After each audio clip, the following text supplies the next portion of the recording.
بسم اللہ الرحمن الرحیم وصلی اللہ علی النبی الکریم وعلی آلہ وصحابتہ اجمعین اما بعد فاعوذ باللہ من الشیطان الرجیم یا ایہا الذین آمنوا کتب علیکم القصاص فی القتلى۔ اب یہاں سے ابواب البر کی تفاصیل شروع ہو رہی ہیں۔ اسلام کا نظام عدل و انصاف پر، مساوات پر قائم ہے۔ اعتراف فضائل و کمالات کے ساتھ ساتھ اسلام انسانیت کے ناطے تو ہر انسان کو ایک دوسرے کے مساوی، مماثل اور معادل قرار دیتا ہے۔ وصف انسانیت میں کسی کو کسی پر کوئی فضیلت نہیں ہے۔ یہی اصول، یہی ضابطہ اور یہی نظریہ و دستور حجۃ الوداع کے حتمی اور قطعی فیصلے و خطبے میں سنایا گیا تھا کہ لا فضل لعربی علی عجمی ولا لعجمی علی عربی ولا لأبيض على أحمر ولا لأحمر على أسود إلا بالتقوى أو كما قال عليه الصلاة والسلام۔ اسلام نے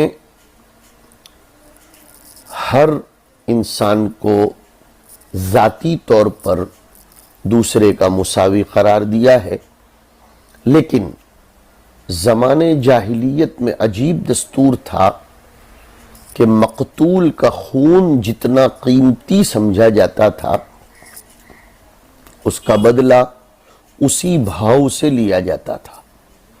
سروں کو گنا نہیں جاتا تھا بلکہ خون تولا جاتا تھا۔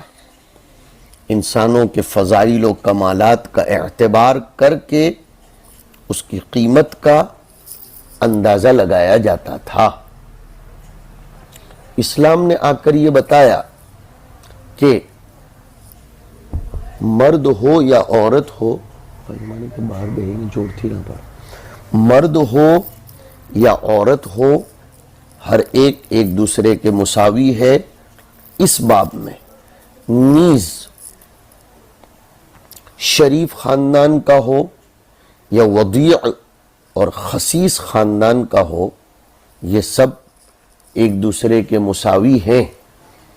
اگر کوئی شریف کسی، کوئی غنی کسی غریب اور فقیر خاندان کے کسی فرد کو قتل کر دے گا تو اس کو بھی اس کے بدلے میں قتل کیا جائے گا، اور اگر کوئی غریب کسی امیر کو قتل کر دے گا تو اسے بھی اس کے بدلے میں قتل کر دیا جائے گا۔ اس کا نام نظام قصاص ہے، اور یہ قانون قصاص انسانی جسم و جان کے تحفظ کے لیے بنایا گیا ہے۔ قرآن کریم انسانی جان کی ہلاکت کو پوری انسانیت کی ہلاکت قرار دیتا ہے۔ یہ اکبر الکبائر ہے، بلکہ ترمذی شریف کی روایت میں آیا لَزَوَالُ الدُّنْيَا أَهْوَنُ عَلَى اللَّهِ مِنْ قَتْلِ رَجُلٍ مُسْلِمٍ۔ اسلام کا یہ قانون قصاص قتل ناحق کے جرائم کے سد باب میں بے حد مؤثر ہے، اور اس کی تاثیر مجرب ہے۔ یہ قصاص کی سزا ہر قاتلانہ رجحان رکھنے والے کے لیے اس کے ناپاک ارادوں کی تکمیل کی راہ میں دیوار آہنی اور سد سکندری بن کر اس کے قاتلانہ مشتعل جذبات کو سرد کر دیتی ہے۔ اسی لیے تو قصاص کو عین حیات قرار دیا گیا کہ وَلَكُمْ فِي الْقِصَاصِ حَيَاتٌ۔ قصاص زندگی ہے کہ ایک قاتل کو مار کر پورا معاشرہ مامون، محفوظ اور مطمئن کر لیا جاتا ہے۔ لیکن دوسری طرف اسلام کی رحمت عامہ کو بھی دیکھیں کہ مقتول کے ورثہ کو قصاص کے اختیار کے ساتھ ساتھ مال لے کر معاف کرنے کا بھی اختیار دیا ہے۔ صرف اختیار ہی نہیں دیا بلکہ اس کی ترغیب اور اس کی سفارش فمن عفی لہ من اخیہ، اخیہ کا لفظ لا کر کی گئی، نہایت خوبصورتی کے ساتھ نرمی کرنے کی سفارش کی گئی ہے کہ تم اے مقتول کے ورثاء و اولیاء، تم اپنے خطا کار قاتل بھائی کے مقابلے میں خطا بخش ثابت ہو جاؤ۔ ایک طرف نظام قصاص میں قانون عدل و مساوات بتایا گیا تو دوسری طرف تقاضۂ اخوت بھی پیش کر دیا، گویا اس طرح گرم مزاج اور نرم خو دونوں کی رعایت ہو گئی۔ نیز جو شخص کسی بھی صورت میں مالی دیت ادا کرنے پر قادر ہی نہ ہو، اس کے خود کی رزق و معاش کے مسائل تنگ ہوں، وہ کیا دیت ادا کر سکتا ہے؟ ایسے لوگ قصاص کو پسند کریں گے، اور جہاں رحم و کرم، نرم مزاجی، نرم خوئی ہوگی، مالی فراوانی ہوگی، وہاں آپس کی مصالحت قصاص پر طے پا جائے گی۔ بہرحال ایک بات سنیے، قصاص یہ مماثلت کو کہتے ہیں۔ قص الاثر، فلاں کے قدم بقدم چلا، قصے بھی مماثل نقل ہوتے ہوئے چلے آتے ہیں۔ مماثلت قصاص کو کہتے ہیں، قصاص مماثلت کو کہتے ہیں، اور اس مماثلت کو قتل کے باب میں ضروری قرار دیا گیا۔ مماثلت کی 3 صورتیں ہیں۔ نمبر 1 مماثلت ذاتیہ، نمبر 2 مماثلت وصفیہ، اور نمبر 3 مماثلت فعلیہ۔ مماثلت ذاتیہ کا مطلب ہر انسان دوسرے انسان کے برابر ہے، کالے گورے، غلام آزاد کا کوئی فرق نہیں ہے۔ اور مماثلت وصفیہ کا مطلب وصف میں کمی بیشی نہ ہو، آزاد آزاد کے، غلام غلام کے، اور عورت عورت کے مثل ہے۔ آزاد اور غلام میں ذاتی مماثلت تو ہے لیکن وصفی مماثلت نہیں ہے۔ مماثلت فعلیہ کا مطلب یہ ہے کہ دونوں کے فعل میں مماثلت ہو، کہ ایک نے تلوار سے قتل کیا ہے تو دوسرا بھی تلوار سے قتل کرے۔ اگر ایک نے تلوار سے قتل کیا اور دوسرا اس کو پتھر مار کر ختم کر دے تو فعلی مماثلت نہیں ہوگی۔ اب سنیے، امام مالک اور امام شافعی علیہم الرحمہ کے یہاں نظام قصاص میں وصفاً اور فعلاً مماثلت ضروری ہے۔ حنفیہ کے یہاں صرف مماثلت ذاتیہ کافی ہے، مقتول کے بدلے قاتل کو قتل کیا جائے گا، بس ختم بات۔ وصفاً اور فعلاً مماثلت ضروری نہیں ہے۔ اگر کسی غلام نے آزاد کو یا آزاد نے غلام کو قتل کیا، مماثلت ذاتیہ ہے، اس لیے کہ دونوں انسان ہیں، بس ختم ہو گئی بات۔ اب چاہے وصفی مماثلت نہیں ہے تو بھی قصاص حنفیہ کے یہاں لاگو ہوگا۔ کسی نے کسی کو بندوق سے اڑا دیا، مرڈر کر دیا، تو اب اس کو قتل کر دیا جائے گا تلوار سے، ضروری نہیں ہے کہ اس کو بھی بندوق سے مارا جائے۔ مقتول کے بدلے قاتل کو قتل کرو، ختم بات۔ نہ وصفی مماثلت کی ضرورت ہے نہ فعلی۔ حدیث شریف میں آیا لا قوت الا بالسیف، حنفیہ استدلال کرتے ہیں اس بات پر کہ ذاتی مماثلت ضروری ہے اور بس. دلیل النفس بالنفس والعین بالعین الی آخر الآیت. النفس بالنفس مطلقاً کہا گیا ہے. نیز حضور اکرم صلی اللہ علیہ وسلم نے ایک عورت کے بدلے یہودی کو قتل کرایا ہے اور فرمایا المسلمون تتکافؤ دماؤہم. اب اگر آیت قصاص میں الحر بالحر والعبد بالعبد والا معاملہ آیا ہے تو وہ صرف شان نزول کا خیال کر کے فرمایا گیا ہے، نہ کہ اس کے مفہوم مخالف کا اعتبار ہوگا. نہیں، اور ویسے بھی ہمارے یہاں نصوص میں مفہوم مخالف کا اعتبار نہیں ہوتا. نیز الحر بالحری میں قصر اضافی ہے نہ کہ حقیقی. اور ایک بات یہ بھی تو ہے کہ مفہوم مخالف ظنی ہے، لہذا اس کا اعتبار بھی نہیں ہوگا.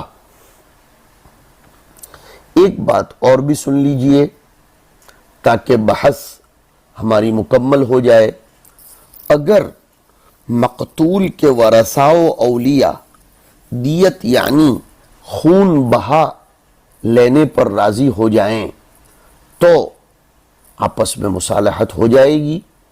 خون بہا دیت مال پر کسی اور چیز پر طے پائے تب بھی جائز ہے، فوری طور پر ہو یا قسط وار ہو تب بھی جائز ہے.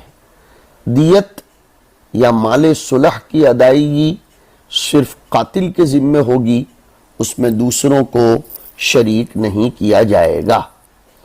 اور یہ بھی سنیے کہ قصاص چونکہ ناقابل تقسیم ہے اس لیے ایک وارث کے معاف کر دینے سے کل قصاص معاف ہو جائے گا. البتہ دیت وغیرہ کی رقم سب کو ملے گی، شرعی سہام کے مطابق سب پر تقسیم کریں گے.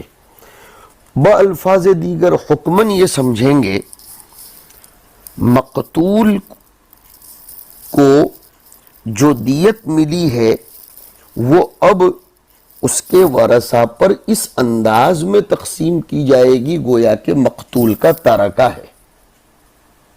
یہ مسائل ذہن میں رکھنے چاہیے. اب ذرا ہم کتاب میں چلتے ہیں. یا ایہا الذین آمنوا کتبہ، قرآن کریم میں کتبہ یہ فریضہ کے معنی میں آتا ہے، اس لیے کہ اصل کتابت خط کو کہتے ہیں لیکن کنایا کیا جاتا ہے الزام سے. اور چونکہ کتبہ کے ساتھ علی آیا اور علی الزام کے لیے آتا ہے. بات یہ ہوئی تھی کہ جناب رسول اللہ صلی اللہ علیہ وسلم جب مدینہ منورہ تشریف لائے تو اوس اور خزرجی آپس میں لڑتے بہت تھے، ایک دوسرے پر تفاخر بالانساب والاحساب والکمالات کرتے تھے، بہت لڑتے تھے، قتل و قتال ہوتا تھا، اور ایک کے بدلے میں دو کو مار ڈالتے تھے اور غلام کے بدلے میں آزاد کو اور آزاد کے بدلے میں غلام کو. یہ آیت کریمہ نازل ہوئی اور یہ بتلایا گیا کہ خون کو تولو مت، بس خون کو گنو.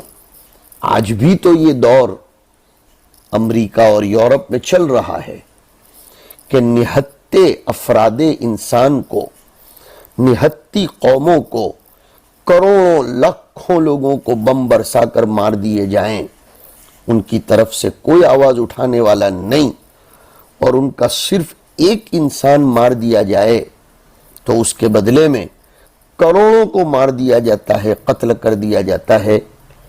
ایسے ہی رسوم اور تقالید اعمى کو ختم کرنے کے لیے یہ نظام قصاص آیا اور اس کا تجربہ لوگوں نے کر کے دیکھا، جس کی بنیاد پر پورا انسانی معاشرہ مامون ہو گیا تھا. بھیڑیا اور بکری، بھیڑیا اور انسان تک پر اس کا اثر پڑا تھا کہ دونوں ساتھ ساتھ گھاٹ پر سے پانی پی لیا کرتے تھے.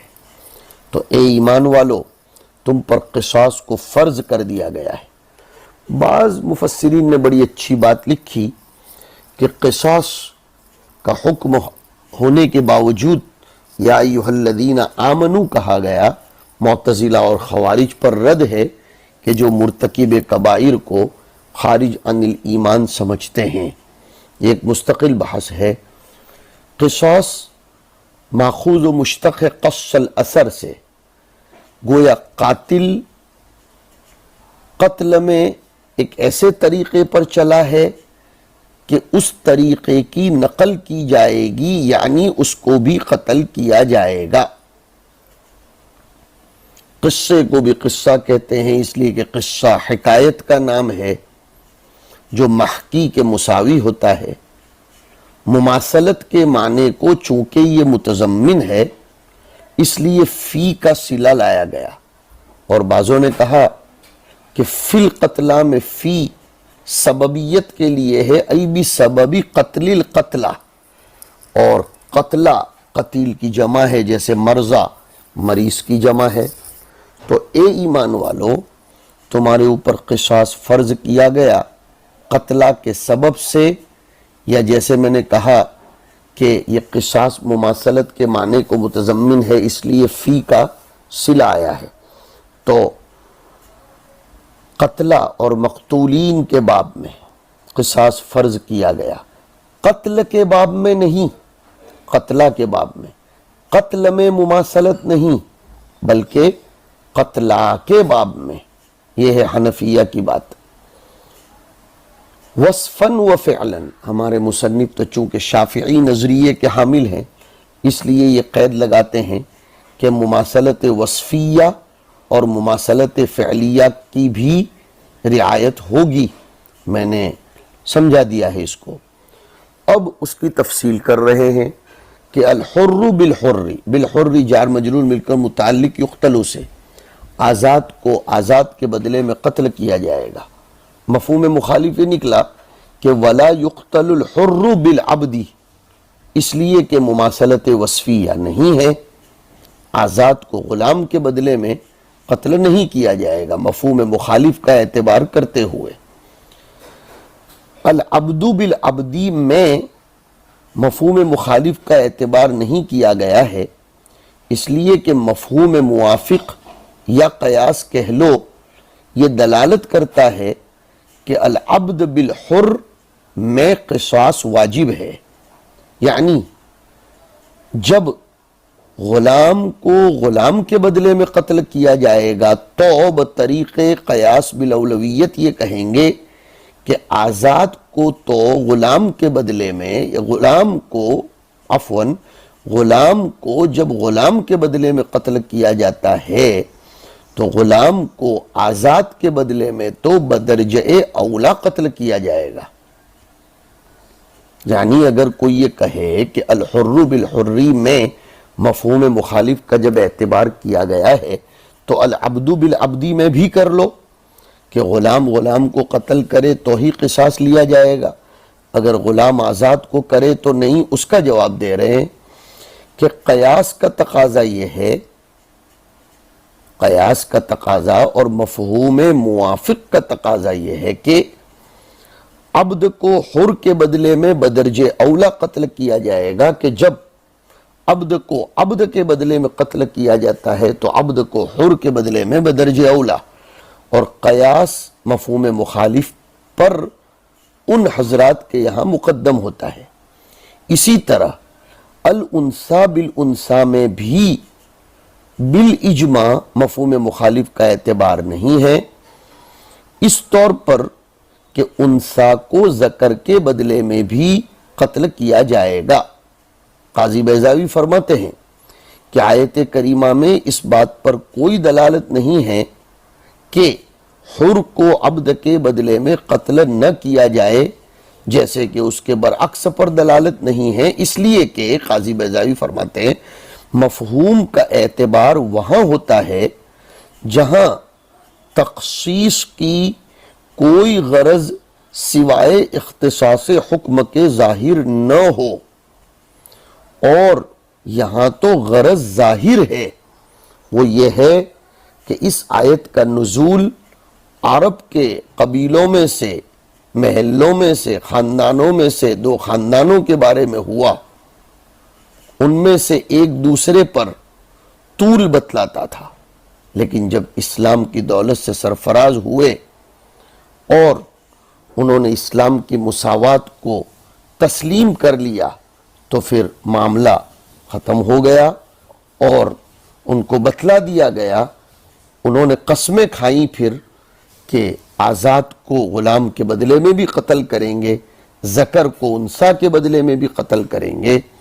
یہ آیت کریمہ نازل ہوئی رد کرنے کے لیے ان کی بات پر، اور ان کو حکم دیا گیا کہ تکافؤ کرو. اور امام مالک اور امام شافعی کے یہاں یقتل الحر بالعبد، یہ اس حدیث کی بنیاد پر منع کیا گیا ہے کہ لا یقتل حر بعبد، اور قیاس کرتے ہوئے اطراف پر. ہمارے یہاں قیاس حر و عبد کے درمیان جاری نہیں ہوگا، اس لیے کہ ان النفس بالنفس، حضور پاک علیہ الصلوۃ نے صاف فرمایا المسلمون تتکافؤ دماؤہم، تو الحر بالحر والعبد بالعبد والانثى بالانثى.